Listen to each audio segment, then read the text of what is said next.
Bismillahirrahmanirrahim. Assalamualaikum warahmatullahi wabarakatuh. Alhamdulillah, alhamdulillahilladzi ja'ala asy-syamsa dhiya'an wal qamara nuran wa qaddarahu manazila li ta'lamu 'adada sinina wal hisab. Allahumma shalli wa sallim ala sayyidina Muhammadin wa ala alihi wa sahbihi ajma'in. Amma ba'du, faqala rabbi shrah li sadri wa yassir li amri wahlul 'uqdatam min lisani yafqahu qawli. Rabbi zidni ilma warzuqni fahma birahmatika ya arhamar rahimin wa ya akramal akramin. Nawaitu ta'alluma wa ta'lim wa tadhakkura wa tadhkir wa naf'a wal intifa' wal ifadata wal istifadah wal hatha ala tamassuki bi kitabillahi wa sunnati rasulih wa du'a ila al huda wa dalalata ala al khair ibtigha'a wajhillahi wa mardhatihi wa qurbihi wa thawabihi subhanahu wa ta'ala. Wa qala rabbi shrah li sadri wa yassir li amri wahlul 'uqdatam min lisani yafqahu qawli. Rabbi zidni ilma warzuqni fahma birahmatika ya arhamar rahimin. Alhamdulillah, segala puji hanya milik Allah subhanahu wa ta'ala yang mempertemukan kita di hari ke-6 bulan Ramadan ini masih dalam keadaan sehat afiat. Semoga Allah subhanahu wa ta'ala mempertahankan keistiqomahan kita dalam berpuasa di bulan Ramadan ini, wabil khusus dalam menjalankan ibadah puasa dan ibadah wajib lainnya. Amin Allahumma amin. Hadirin jamaah Masjid Al-Khair dan yang mendengarkan rahimani wa rahimakumullah, di dalam ilmu fikih ya terdapat ilmu pembahasan tentang sholat, pembahasan tentang zakat, pembahasan tentang puasa. Maka dari itu pentingnya ilmu fikih agar ibadah yang kita lakukan selama kita beriman kepada Allah dalam keadaan iman dan Islam ini diterima dengan sempurna. Bukan hanya karena ikut-ikutan orang tua kita, bukan karena ikut-ikutan atau fanatik dalam suatu golongan. Maka di dalam agama Islam diwajibkan seseorang belajar ilmu fikih. Mengapa? Karena ilmu fikih di dalamnya terdapat kandungan atau landasan-landasan yang membahas tentang tentang ilmu agama, ilmu salat, ilmu zakat, ilmu puasa yang berlandaskan dengan Al-Qur'an dan As-Sunnah. Maka di pengajian yang rutin insyaallah di Masjid Al-Khair ini sudah dibahas tentang keutamaan bab puasa, kemudian apa pengertian puasa, kemudian hal-hal yang dimakruhkan dalam puasa, hal-hal yang diharamkan dalam puasa. Itu insya Allah selalu setiap hari di masjid ini berganti ustadz, berganti tema. Maka pada di sore hari ini kita akan bersama-sama membahas tentang bab sunnah-sunnah puasa Ramadan. Di dalam bulan Ramadan, selain kita diwajibkan untuk berpuasa, ya, hukum berpuasa di bulan Ramadan wajib. Kalau ada orang puasa Senin dan Kemis di bulan Ramadan, maka hukum puasanya tidak sah. Jadi puasa Senin Kamis, puasa Daud, puasa Ayyamul Bid tanggal 13, 14, 15 semuanya tidak sah apabila dilakukan di dalam bulan Ramadan. Mengapa? Karena di bulan Ramadan ini sudah ada sesuatu yang lebih mulia daripada puasa-puasa tersebut. Apa itu? Ialah puasa Ramadan. Jadi puasa Ramadan itu menggugurkan puasa Senin Kemis, puasa 13, 14, 15, puasa Bid atau puasa Daud dan puasa-puasa sunnah yang lain. Maka dari itu ma'asyiral hadirin yang dimuliakan oleh Allah, pentingnya seseorang belajar ilmu puasa agar pahala puasanya diterima oleh Allah dalam keadaan sempurna. Nah, jadi bukan hanya dia, di sini disebutkan bab sunnah-sunnah puasa.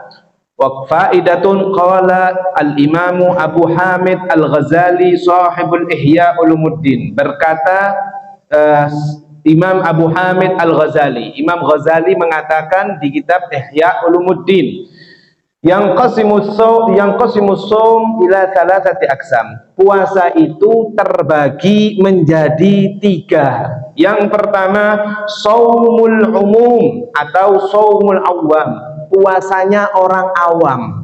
Ya, apa itu kata Imam Ghazali? Puasanya orang awam, wa huwa shaum anil mufattirat al mubtilat lis-shaum. Puasanya orang awam itu adalah puasa yang hanya menahan lapar, haus, menahan syahwat, menahan hawa nafsu kemaluannya. Tok, sudah. Itu puasanya orang awam. Maka jangan sampai kita masuk dalam kriteria puasa orang awam ini. Ya. Kita harus masuk kriteria yang tertinggi. Apa itu yang tertinggi? Ya, sesaat lagi kita akan bahas. Yang pertama, puasa paling rendah, shaumul awam. Puasanya orang awam ialah menahan makan dan minum, lapar dan haus. Jadi apa? Dia tetap ghibah, dia tetap sombong, dia tetap marah, dia tetap dendam. Sudah, dia nggak mau makan sama minum, tapi dia tetap melakukan maksiat yang dia biasa lakukan selama sebelum masuk dia bulan Ramadan. Itu namanya puasa orang awam. Lalu kemudian puasa yang kedua, shaumul khusus atau shaumul khawas, wa huwa shaum anil ma'asi. Nah, kriteria yang kedua yang agak tinggi adalah puasa yang khusus. Puasanya orang khusus. Apa itu puasa orang khusus? Puasanya orang-orang yang dia menahan lapar, haus, dan juga dia menahan maksiat. Ya, dia nahan lapar, haus, tapi dia juga menahan maksiat. Dia menahan hawa nafsunya dari perkataan kotor, dia menahan tangannya dari perbuatan maksiat kepada Allah, dia menahan kakinya, dia menahan pendengarannya, matanya, dan lain sebagainya dari anggota tubuhnya. Itu namanya puasa khawas, puasanya orang-orang yang khusus. Derajat yang ketiga di dalam kitab Ihya Ulumuddin ini, Imam Ghazali mengatakan as-shaumu khususil khusus atau khawasil khawas, wa huwa as-shaum amma siwallah. Puasanya orang, ya ini yang harus kita capai ma'asyiral hadirin. Puasa yang paling tinggi adalah puasanya khusus di atas khusus. Apa itu? Dia menahan makan dan minum, dia tidak maksiat kepada Allah, dia mulutnya dia jaga ketika di bulan Ramadan, hatinya dia jaga ketika di bulan Ramadan, kemudian dia hanya mengharap ganjaran ikhlas karena Allah. Itu khawasul khawas. Maka mudah-mudahan kita termasuk kriteria puasanya khawasil khawas ini, ya, bukan termasuk puasa orang-orang awam atau puasanya orang-orang khusus saja. Ma'asyiral hadirin rahimani wa rahimakumullah, di antara hal-hal yang disunnahkan di dalam bulan Ramadan, ya, yaitu adalah yang pertama ta'jilul fitr. Ya, idza tayaqqana al-ghurub bi khilafin ma idza syakka fayajibu alaihi an ya'mala bil ihtiyat wa yuakhir fitr. Yang pertama ialah dia mengedepankan atau menyegerakan berbuka puasa apabila sudah masuk waktunya maghrib. Jadi apabila dia sudah mendengar adzan maghrib, meskipun dia merasa dirinya masih kuat puasa lanjut sampai isya, losdol sampai isya, tapi tetap dia tidak diperkenankan berbuat seperti itu, ya. Maka apa? Kewajiban seseorang apabila mendengar azan, dia wajib untuk segera membatalkan. Itu termasuk sunnah. Menyegerakan berbuka puasa itu sunnah. Lalu kemudian ma'asyiral hadirin, yang kedua adalah as-suhur, ya. Ini dalam bahasa Arab artinya orang-orang yang sedang makan sahur, suhur, ya. Kalau bahasa kita yang sudah bahasa Indonesia, bahasa Arab yang sudah diindonesiakan sahur, ya kan? Sahur itu kalau dalam bahasa Arab ini sudah dibahas juga, ya, di pelajaran, setiap pelajaran puasa, ya. Sahur itu adalah makanan yang dimakan. Tapi suhur artinya kita orang, ya, manusia yang bangun di tengah malam sebelum adzan subuh makan makanan, itu disebut suhur, ya. Jadi disebutkan di sini ya, sunnah yaitu takhirus suhur, mengakhirkan sahur ya, mengakhirkan suhur ya. Mengakhirkan suhur itu apa? Mengakhirkan makannya ya. Wa yumsiku nadban anil akli qabla al-fajri binahwi khamsina ayatan au rubu'i sa'ah. Di antaranya seseorang yang kapan waktu yang terbaik ketika mengakhirkan waktu sahur, yang terbaik ialah seperti seseorang membaca 15 ayat Al-Quran ya. Jadi kalau sahur itu atau suhur itu bukan jam 2, bukan jam 3, tapi yang lebih baik ialah mendekati imsak, itu suhur yang lebih afdal, yang lebih baik ya. Disebutkan Rasulullah mengatakan di dalam salah satu hadisnya juga ya, para sahabat melihat Rasulullah ketika suhur itu dengan jarak waktu seperti orang membaca 15 ayat Al-Quran. Kalau diakumulasikan atau disetarakan dengan waktu, yaitu seperti 15 menit sebelum imsak ya. Itu afdolnya atau lebih baiknya seseorang untuk suhur atau sahur ya. Jadi kalau bagaimana Ustadz sekarang apabila seseorang sahurnya itu jam 2 atau jam 1 malam, boleh atau tidak? Boleh, tapi tidak dapat sunnah ya. Jadi seseorang itu lebih afdolnya mengakhirkan sahur. Lalu kemudian sunnah-sunnah puasa yang ketiga, al-fitru ala rutabin, berbuka dengan rutab, kurma muda. Kalau ada di masjid ini kurma muda, maka panjenengan langsung makan kurma dulu ya. Apalagi anak-anak kita ini, ayo belajar membuka atau belajar puasa itu sesuai dengan sunnah Nabi. Apa itu? Pertama kali buka puasa, bagi yang bapak-bapak saya juga mau ingatkan juga, monggo ya, jangan lupa, saya tahu kita semua yang puasa ini ngelak, haus ya. Sengelaknya kita puasa, jangan sampai ketika kita buka puasa langsung yang pertama minum sirup ya. Sunnahnya yang pertama kurma muda kalau ada. Kalau nggak ada kurma muda, kurma yang ada sekarang ini, kurma biasa ini, warnanya hitam. Kurma muda itu bagaimana Ustaz? Kurma muda itu biasanya adanya musim sekarang, musim pergantian di kota Mekah, kota Madinah, kota Yaman, musim perubahan dari dingin ke panas.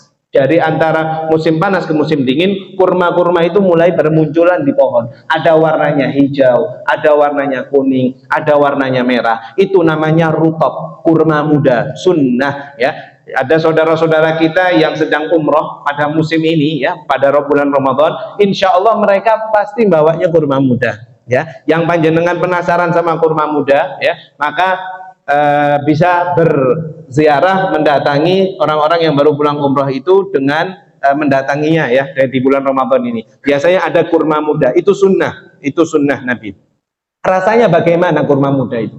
Seperti sawu Pak ya, seperti sawu. Jangan tahu sawu, buah sawu, yaitu ada kecut-kecutnya ya. Jadi kurma itu sebelum panen, sebelum seperti kurma yang ada di Ampel ini atau yang ada di masjid-masjid pada saat sekarang ini ya, kita di bulan Ramadan, kurma itu berbentuk kecil, kemudian warnanya hijau, lalu kemudian semakin besar warnanya kuning, lalu kemudian berwarna merah, dan terakhir warnanya gelap ya, seperti yang kita makan ini setiap hari. Maka sunnah yang afdolnya seseorang sebelum masuk makanan apapun dia makan kurma. Ustadz, saya tidak doyan kurma. Meskipun panjenengan tidak doyan kurma, usahakan batalkan puasa panjenengan dengan kurma. Yang azan seringkali sudah kita ingatkan, yang sudah waktu masuk adzan segera batalkan meskipun dengan 1 biji kurma ya.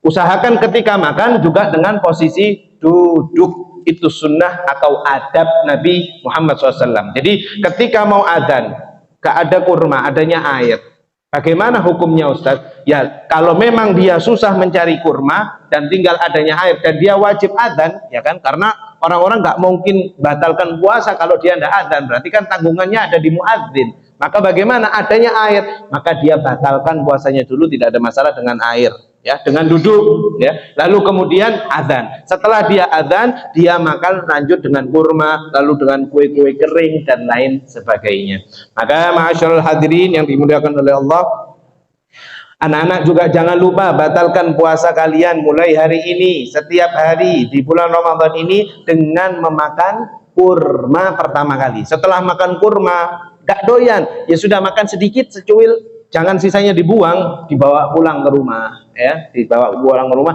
atau bismillah dengan niat syifa, dengan niat biar sehat, biar pinter, makan meskipun 1 biji kurma.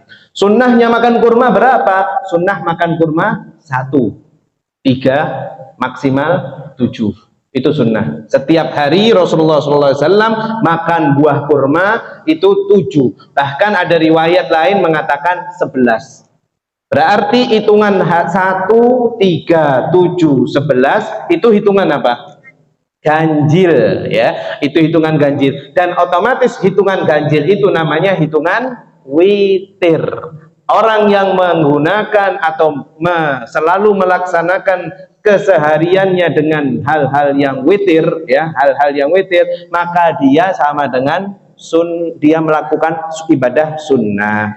Loh Ustadz, kalau makan sambosa saya juga hitung witir bagaimana? Nah, ya, yang mau makan sambosa seandainya sambosanya ada 3, mau makan 3, silahkan. Kalau memang tidak berlebihan, menurut dirinya tidak berlebihan dan memang ada, ya, maka dimakan 3 nggak apa-apa. Tapi kalau misalnya cuma ada 1, sudah dapat sunnah. Ya, usahakan seperti itu. Lalu kemudian ma'asyiral hadirin yang dimuliakan oleh Allah, sunnah-sunnah puasa yang selanjutnya ialah al-ityanu bi du'ail iftar. Seseorang kadang kalap, ya, kadang khilaf, kadang nafsunya ketika sudah dengar azan, aku sudah niat, sudah dalam hati pengen balas dendam, okay? Ada degan yodin babat habis, ada apa, pokoknya wis mau menghilangkan, seakan-akan dia ini benci sama puasa, seakan-akan dia ini punya dendam sendiri sama puasa, sampai awas awakmu yang kok tak entekno kabeh, sampai seperti itu. Padahal manusia ini, kita lihat ma'asyiral hadirin, manusia kalau makan berlebihan apa efeknya? Kembung. Minumnya berlebihan sakit perut, kembung, ya. Maka la yukallifullahu nafsan illa usaha. Makanlah, minumlah yang sedang-sedang saja, ya. Lalu kemudian, nah ini ketika azan maghrib berkumandang, ya, lalu hawa itu nafsu, ya, nafsu itu datang untuk mau makan, untuk mau minum yang sebanyak-banyaknya. Jangan lupa putus nafsu Anda dengan membaca doa. Ya. Sunnah yang selanjutnya adalah membaca doa ketika berbuka puasa. Banyak di antara kita hanya baca doanya dengan mengucapkan Bismillahirrahmanirrahim saja. Eman ma'asyiral hadirin. Kita bulan Ramadan, kita sudah di pertemuan awal sudah kita bahas. Kita diundang sama Allah di bulan mulia ini. Tapi kenapa kok kita mengucapkan doa cuma Bismillah? Kadang nggak mau sampai Bismillahirrahmanirrahim. Yes, Bismillah langsung. Ada apa dengan kita? Ada apa dengan sunnah yang Rasulullah SAW ajarkan kepada kita ini? Sebelum kita memakan, ambil kurma, kemudian baca doa Bismillahirrahmanirrahim. Allahumma lakasumtu wa bika amantu wa ala rizkika aftartu birahmatika ya arhamar rahimin. Gak sampai setengah menit, gak sampai 15 detik. Itu sunnah ma'asyiral hadirin. Itu minimal atau paling sedikitnya seseorang membaca doa ketika berbuka itu minimal. Banyaknya bagaimana? Allahumma dhahabad dhama waqtallatil uruq wa thabatal ajr insyaallah taala ya wasi'al fadl ighfirli anta ilahi la ilaha. Nek mau panjang enggak apa-apa, sunnah. Belum tentu bulan Ramadan tahun depan kita bisa berjumpa dengan sunnah Nabi ini, ma'asyiral hadirin, ya. Jadi maka biasanya di masjid juga dipasangkan, ya, insya Allah semoga masih istiqomah memasangkan suara setelah setelah berbuka doa ini, ya, doa berbuka puasa. Jadi sunnah membaca doa sebelum berbuka puasa, ya. Sunnahnya itu ketika kurma sudah di tangan, kemudian dia membaca Allahumma lakasumtu wa bika amantu wa ala rizkika aftartu birahmatika ya arhamar rahimin dhahabad dhama wa batallatil uruq wa thabatal ajr insyaallahu ta'ala. Bismillah, masukkan. Oke. Nah, itu sudah, wah, luar biasa. Kita sudah membahas tentang keutamaan puasa ya. Ya, di awal pertemuan di awal bulan Ramadan tanggal 1 Ramadan ya, kita sudah membahas berapa pahala puasa itu? Berapa? Pahala puasa itu ada berapa? Ada berapa? Pahala puasa ada berapa? Tidak ada yang tahu pahala puasa kecuali Allah. Ya. Kalau memang seseorang berbuka puasa sesuai dengan sunnah sama orang yang berbuka puasa tanpa sunnah, maka otomatis pahala yang didapatkan itu berbeda. Kita satu masjid, kita sama-sama puasa, tapi diantara kita ada yang buka puasanya dengan sunnah, ada yang buka puasanya tanpa sunnah. Maka bagaimana? Apakah Allah akan menyamaratakan pahalanya? Tidak. Allah membedakan pahalanya sesuai kadar seorang hamba sesuai sunnahnya. Loh kok bisa Ustadz? Katanya Allah yang memberikan pahala. Kok Ustadz tahu kok Allah akan membedakan antara sunnah yang antara orang yang dengan sunnah dengan yang tidak sunnah? Bagaimana tidak, ma'asyiral hadirin? Wong sunnah ini dilakukan oleh kekasihnya Allah, yaitu siapa? Nabi kita Muhammad Shallallahu Alaihi Wasallam. Otomatis orang yang melakukan ibadah sesuai dengan kekasihnya Allah, sesuai dengan Nabi Muhammad SAW, pahalanya pasti akan lebih tinggi daripada orang yang tanpa sunnah. Lalu kemudian ma'asyiral hadirin, sunnah-sunnah selanjutnya, taftirus shaimin lima fihi minal ajril kabir. Fa fil hadithi man fatara shaiman kana lahu mithlu ajri fa'ilihi ghaira annahu la yanqusa min ajri shaim syai'an. Rawahu Tirmidzi wa Ibnu Majah. Orang yang memberikan makan orang puasa, orang yang memberikan makan orang puasa itu hukumnya sunnah. Bukan hanya sunnah saja, sunnahnya dia mendapatkan pahala seperti orang puasa. Loh Ustadz, saya tidak mampu ngasih sumbangan nasi bungkus, saya tidak mampu bisa memberi OT-OT, saya tidak mampu untuk memberi jajan, saya tidak mampu untuk memberi air. Bagaimana caranya agar seseorang bisa mendapatkan pahala sunnah ini tanpa dia keluar uang? Caranya dengan dia berkhidmah, dia menolong, ya, menolong orang lain, khususnya orang sebelahnya, kanan kirinya. Ya, Anda membantu seseorang untuk berbuka puasa, Anda membagikan takjil atau Anda membagikan makanan untuk orang yang berbuka puasa, orang yang mengambil dari bantuan yang Anda bantu itu, Anda sama dengan mendapatkan pahala puasa. Anak-anak yang ada di Masjid Al-Khair ini, ya, satu temennya ngambil minum, satu temennya ngambil kurma. Berarti yang satu saling ngasih, yang satu ngasih kurma, yang satu ngasih air. Maka dua-dua anak ini dia mendapatkan pahala sunnah, dan pahala puasanya juga seperti pahala seperti memberi makan seperti orang yang puasa. Ini juga pernah dibahas. Ada pertanyaan yang masuk. Bagaimana Ustadz, bagaimana orang wanita yang dalam keadaan haid, dalam keadaan dia tidak puasa, berhalangan? Sebenarnya iman kehilangan bulan puasa ini, iman kehilangan puasa bulan Ramadan, ya. Tapi saya ini pengen tetap dapat pahala seperti orang puasa. Bagaimana caranya? Caranya diantaranya sudah saya jawab barusan.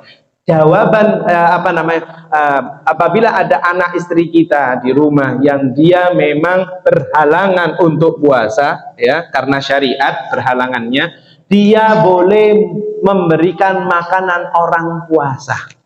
Contoh, dia membagikan makanan, misalnya membagi takjil di masjid, dia bawakan kresek saja ke masjid, membawakan kresek atau membawakan makanan jajan ke masjid untuk orang yang berbuka puasa. Pahala si perempuan yang haid itu dia sama dengan dapat pahala puasa, padahal dia haid, padahal dia halangan. Tapi karena dia membawa takjil, membawa makanan untuk orang-orang yang akan berbuka puasa, maka dia mendapatkan pahala seperti orang yang puasa. Itulah rahmat atau kasih sayangnya Allah kepada kita semua umat Islam. Allah tidak membedakan hambanya yang laki dan yang perempuan, akan tetapi Allah menegaskan ar-rijalu qawwamuna 'alan nisa. Laki-laki itu lebih depan, lebih utama daripada perempuan. Maka jangan mau disetir oleh orang perempuan, ya. Maka ini dalil bahwasannya orang laki-laki itu harus lebih depan daripada wanita. Maka pahala puasa, pahala ibadah-ibadah yang lain, insya Allah Allah memberikan jalan lain, meskipun tidak dengan pahala yang sesuai yang dia lakukan. Kemudian ma'asyarul hadirin, sunnah-sunnah puasa selanjutnya, al-ightisalu minal janabati qablal fajri khurujan minal khilaf walikai yabda'u suratahu tahiratan. Mandi junub, mandi janabah sebelum azan subuh. Apabila suami istri dalam keadaan janabah atau seorang remaja belum menikah mimpi basah ketika dia di bulan Ramadan, sebelum azan subuh sunnah untuk mandi. Loh Ustaz, bagaimana kalau saya mandi takut gak nututi azan subuh? Kalau memang begitu, seseorang sebaiknya wudhu terlebih dahulu. Setelah wudhu dia boleh langsung sahur. Setelah sahur dia mandi. Itu baru gugur, hilang gugur kewajiban dia untuk mandi. Tapi setelah dia sahur, setelah dia makan, ya, meskipun adzan subuh, dia tetap mandi wajib. Bagaimana Ustadz kalau misalnya ketiduran dalam keadaan junub, dalam keadaan hadas besar? Seorang remaja dia mimpi basah, kemudian sampai adzan subuh. Jadi adzan subuhnya baru 5 menit yang lalu dia bangun, dia belum sempat mandi junub. Apakah puasanya sah? Apakah puasanya dinilai oleh Allah pahalanya sah? Dihukumi tetap sah. Ya, meskipun dia dalam keadaan janabah, dalam keadaan hadas besar, belum mandi dan sudah masuk waktunya sholat subuh, dia tetap sah puasanya di hari itu. Lalu kemudian sunnah-sunnah selanjutnya, al-ightisalu kulla lailatin min layali Ramadan ba'dal maghrib likayyan syatulil qiyam. Sunnah yang selanjutnya adalah mandi di malam-malam bulan Ramadan. Para ulama, ya, dan para thalibul ilm yang di pondok-pondok insya Allah tahu, santri-santri saya juga sudah insya Allah mudah-mudahan semua melakukannya, dan semoga panjenengan semua melakukannya di sini. Apa itu? Sunnah mandi di malam-malam Ramadan dari habis maghrib sampai sebelum azan subuh. Mandi itu hukumnya makruh pakai sabun, pakai sampo di siang hari, di pagi hari di bulan Ramadan, ma'asyiral hadirin. Bagaimana? Kenapa? Ya karena memakai wangi-wangian itu makruh, hindari. Loh, berarti gimana Ustadz? Saya ini aktivitas. Ya sing aktivitas bukan panjenengan saja, semua juga aktivitas. Bagaimana caranya? Mandi sunnah di malam-malam bulan Ramadan. Habis sholat maghrib, makanya di masjid ini rotib hadatnya kan dimulainya 6:30 lebih seperempat. Kenapa? Ada waktu untuk seseorang mandi. Setelah dia mandi sunnah, dia bisa, di sini disebutkan likayyan syatoli qiyamit tarawih. Sunnah, kenapa disebut sunnah mandi setelah sholat maghrib ini? Karena untuk dia giat, untuk dia semangat dalam ibadah sholat terawih. Jadi sunnah mandi di malam hari di bulan Ramadan. Loh, saya punya penyakit bawaan Ustadz, kata dokter tidak boleh untuk mandi di malam hari. Bagaimana? Ya kalau memang dokter yang mengatakan Anda tidak boleh mandi malam hari, ya ikuti saja, jangan malah jadi ini Ustaz sunnah, malah panjenengan maksakan sunnah, malah jenengan kena segala macam kena penyakit yang tidak diinginkan. Jangan salahkan saya, ya. Jadi hukum sunnah ini berlaku apabila memang seseorang dalam keadaan sehat, ya. Jadi kalau mau mandi, ya, mandi di bulan Ramadan ini, khusus bulan Ramadan, ya, khusus di malah ada khusus mandi dapat pahala, ialah mandi sunnah li layali Ramadan. Aku niat mandi sunnah malam-malam Ramadan, biar mandi. yang seger, yang enak, yang fresh. Anda keramasan pakai sabun minyak wangi, lalu Anda lanjut untuk ke masjid sholat isya dan sholat tarawih. Itu sunnahnya di malam hari ya. Bagaimana Ustadz? Apakah besok paginya atau besok siangnya saya mandi lagi? Usahakan dihindari untuk mandi di siang hari, di pagi hari, di bulan Ramadan. Mengapa? Karena para ulama mengatakan orang yang berpuasa lalu kemudian dia mandi di pagi hari atau di siang hari di bulan Ramadan, maka puasanya dihukumi makruh. Okay.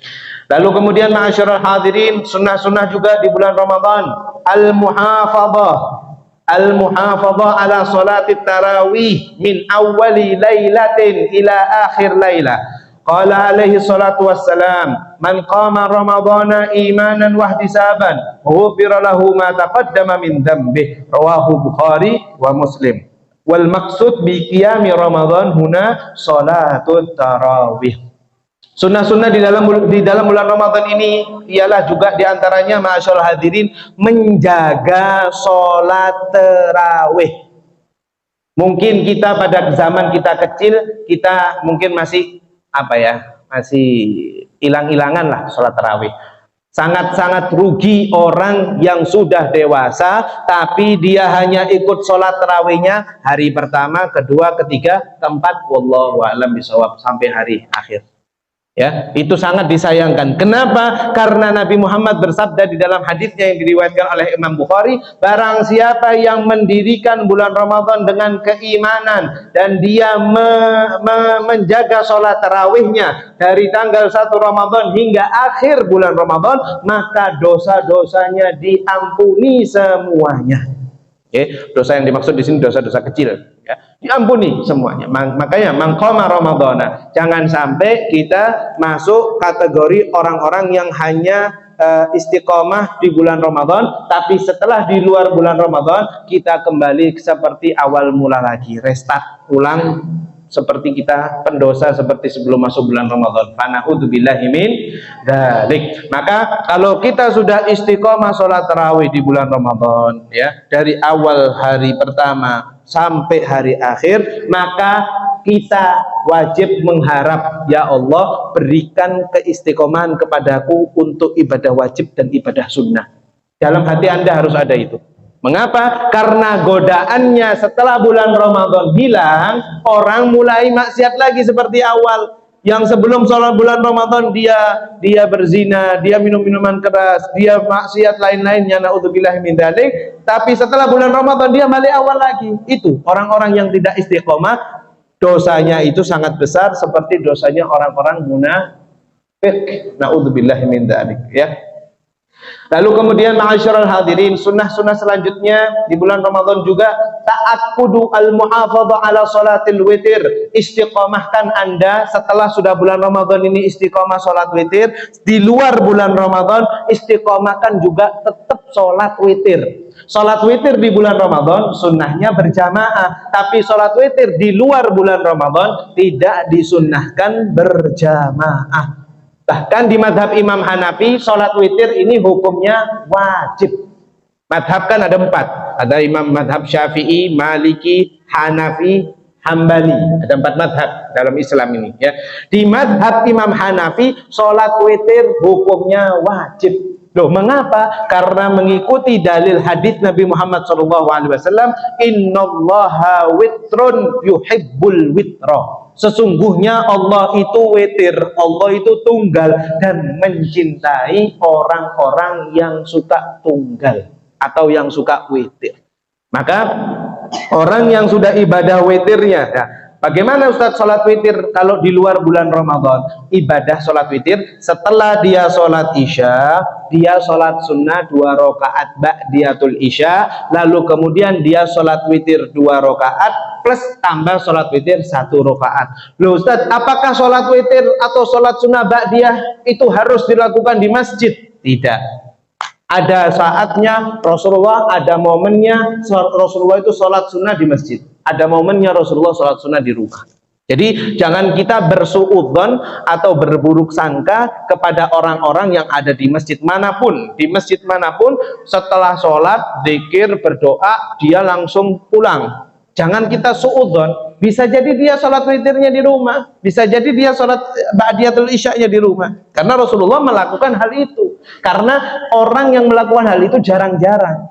Ada orang-orang yang pengen sunnahnya itu pengen mirip sama Rasulullah, maka diperbolehkan. Tapi alangkah baiknya kalau tidak ada hal yang mendesak, maka sebaiknya sholat sunnah ba'diyatul isya'nya, sholat witirnya di masjid. Kalau memang dia tidak memungkinkan di rumah. Terkadang kita niat untuk sholat witir di rumah, tapi godaannya banyak. Ketemu teman, ketemu janjian ada tamu, ketemu ada ini, anaknya minta itu, ini. Akhirnya ndak sholat ba'diyah isya, ndak sholat witir, eman-eman hilang. Ya, jadi istiqomahkan kita setelah bulan Ramadan tahun ini keluar, kita istiqomahkan sholat witir kita. Witir itu berapa jumlahnya? Minimal 1. Tengah-tengah paling afdolnya 3. Paling banyaknya 11. Masih kuat lagi? Ya sudah cukup, mentok 11. Sholat duha berapa rakaat sunnahnya? Sunnahnya paling sedikit 2 rakaat. Paling afdol 4 rakaat. Paling banyak 8 rakaat. Mau 12, mau mana? Nggak bisa, sudah. Itu mentok. Itu sunnah Nabi. Jangan dilanggar. Kenapa? Karena seseorang yang melakukan sunnah itu harus juga sesuai landasan, sesuai dengan ajaran Rasulullah SAW. Sebagaimana Rasulullah SAW mengajarkan, "Shollu kama ra'aitumuni usolli." Sholatlah kamu sebagaimana kamu melihatku sholat. Jadi apabila Rasulullah sholatnya langsung begini, Allahu Akbar, maka kita melakukannya Allahu Akbar seperti ini. Tidak boleh kita melakukannya dengan memutar tangan. Ada kan? Ya. Atau Sami Allahu liman hamidah, tapi dia Sami Allahu liman hamidah menurut. Nah, ini bukan sunnah. Ya. Maka dari itu ini penting. Nanti belum ada waktunya tanya jawab. Kenapa itu? Kalau gini, kalau masalah mengangkat kedua tangan, sunnahnya, afdolnya mengangkat kedua tangan setara dengan kuping, lalu tangan ini tidak lurus, bahkan kalau mau tahu sunnah, itu miring. Ini, Allahu Akbar, sunnah. Kalau mau seperti ini, sah. Mau seperti ini, sah. Yang tidak sah itu yang tidak sholat. Yang tidak boleh itu yang tidak sholat. Okay. Kalau hari Ramadan itu boleh. Besok pembahasan kumur, makruh. Bab makruh insya Allah di masjid sudah terpasang ya. Jadwal temanya masing-masing. Hari ini khusus bab sunnah saja. Yang mau tanya tentang sunnah Ramadan, monggo. Yang masalah makruh dan tema-tema selanjutnya oleh ustadz-ustadz selanjutnya insya Allah ada. Kemudian terakhir ialah sunnah-sunnah yang terakhir ialah memperbanyak sodakoh di bulan Ramadan ya. Dengan seseorang memperbanyak sodakoh di bulan Ramadan ini, insya Allah dia akan istiqamah menjadi dermawan di bulan selain bulan Ramadan. Karena bulan Ramadan ini adalah bulan pembelajaran. Kalau kita tidak lulus di bulan Ramadan ini, maka fanu'udzubillahi min dzalik, kita juga bisa jadi tidak lulus di luar bulan Ramadan. Kalau kita lulus puasa Ramadan dengan yang tadi kita bahas di awal, kita lulus bukan seperti puasanya orang awam. Apa itu puasanya orang awam tadi? Puasanya orang awam itu hanya menahan lapar dan haus.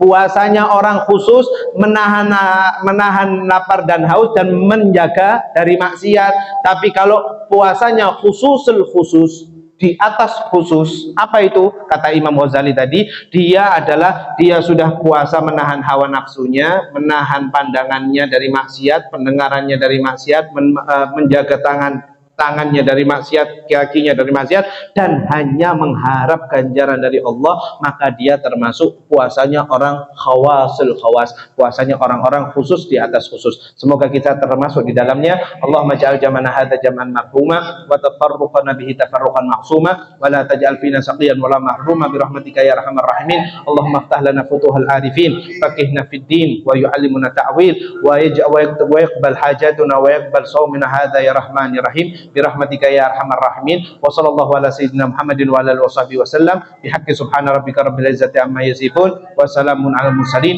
والحمد لله رب العالمين. بسر الفاتحة.